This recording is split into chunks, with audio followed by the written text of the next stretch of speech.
Rapsódia de Realidades. Rapsódia de Realidades, Reverendo Cris.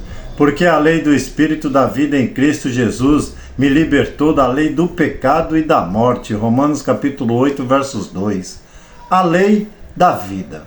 Muitos têm se debatido com a expressão sublinhada no versículo de abertura, como se a lei do pecado e da morte fosse uma lei combinada. Mas no contexto de Romanos 7 e 8, a morte em si não é uma lei. Existe a lei do pecado e existe a morte como consequência.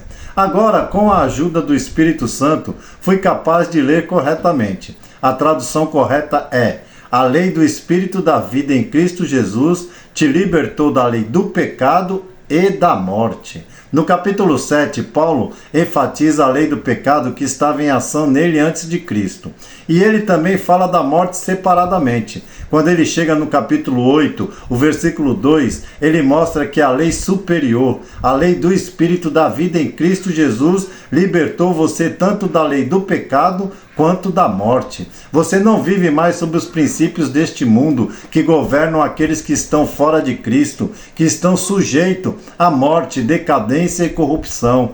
Você vive pela lei da vida. É por isso que você deve se recuperar, se recusar a abrigar o medo da morte. A vida de Deus em você não está sujeita à morte. Você passou da morte para a vida. Recuse a linguagem, os pensamentos e as expectativas daqueles que ainda estão sobre o medo da morte. Declare com ousadia que a lei do Espírito da vida em Cristo Jesus está agindo em cada fibra do seu ser, em cada célula do seu sangue, em cada osso do seu corpo. Glória a Deus. Ore assim comigo, querido Pai. Obrigado por me trazer para a lei do Espírito da vida em Cristo Jesus. Essa lei está agindo em mim, energizando meu corpo, renovando minha mente e me impulsionando no caminho da justiça e da glória. Estou livre da lei do pecado e da morte. Caminho na vida, na saúde, na vitória e no domínio todos os dias. Recuso o medo e vivo com ousadia na realidade da sua obra consumada em Cristo, em nome de Jesus.